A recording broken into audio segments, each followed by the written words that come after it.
Bonjour Frédéric Vardon. Bonjour Maxime.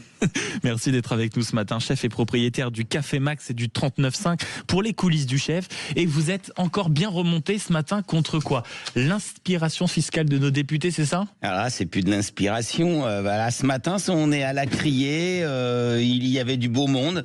D'ailleurs, vu l'état de l'Assemblée nationale, je peux vous dire que la criée de Boulogne a trouvé une sérieuse concurrente. Allez, on y va, qui qu'en veut. Retour de la pêche, elle est belle mataxe, elle est bien fraîche, bien dévastatrice, inutile et stupide. Une texte par-ci, une texte par-là. Et oui, LFI a proposé un amendement. Voté en première lecture, semble-t-il. Enfin, je suis pas ça quand même. Des informations qu'on a, comme dirait l'autre. Oui, exactement, vu que ça change toutes les 30 secondes et qui devrait revenir dans une prochaine lecture en séance plénière. Enfin, on sait pas trop. Donc en gros, là, vous êtes en train de m'expliquer qu'il y aurait apparemment une recette de génie des députés, c'est ça? Des ingrédients exceptionnels. Un petit 33% sur ce qu'on appelle des produits de luxe. Alors moi je veux bien, mais j'ai une notion du luxe. Moi, une pomme de terre ramassée à la main dans le jardin, simplement cuite à la vapeur avec une grosse noix de beurre demi-sel de Normandie, une salade bien croquante, ça pour moi c'est du luxe.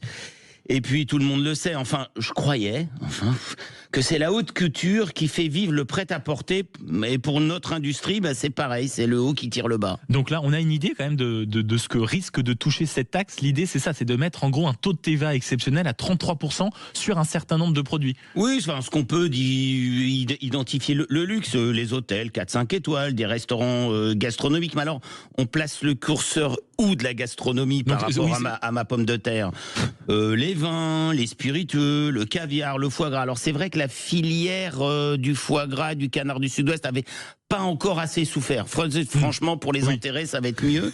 Et puis un peu les arts de la table, donc votre petite assiette, votre couvert, l'argenterie, la cristallerie, bref, enfin tout ce qu'on sait faire, quoi. Alors franchement, c'est le cœur de notre tourisme, de la gastronomie.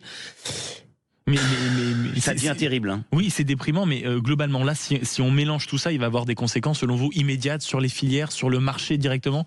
Si ça passe, on va avoir une perte d'activité par rapport à nos voisins européens, évidemment. C'est un coup dur pour tous nos producteurs, hein, les vignerons, les artisans, les agriculteurs, les ramasseurs. Le vin, le champagne, oui, tout ça. Et puis c'est un message désastreux. On préfère taxer l'excellence plutôt que la médiocrité. Donc, enfin... De toute façon, faut pas s'y tromper. Et pour la finition de la recette, vous ne vous y tromperez pas. Rien de tout cela ne résorbera le trou abyssal d'un système qui ne fonctionne plus et ne fonctionnera plus. Alors, bonne indigestion et surtout, continuons à soutenir la balbouffe. La cantine du Palais Bourbon est bonne. Ah, j'avais oublié un peu le Mercosur, hein, sympa.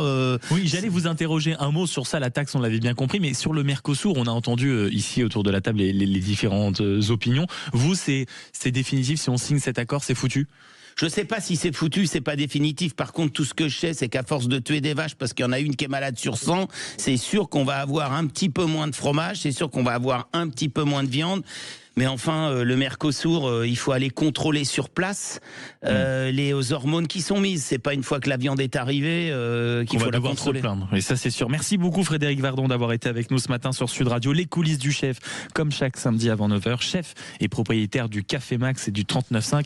Et puis en effet, on va éviter de reproduire la recette que vous nous avez donnée. On frôle l'indigestion déjà. Merci beaucoup d'avoir été avec nous.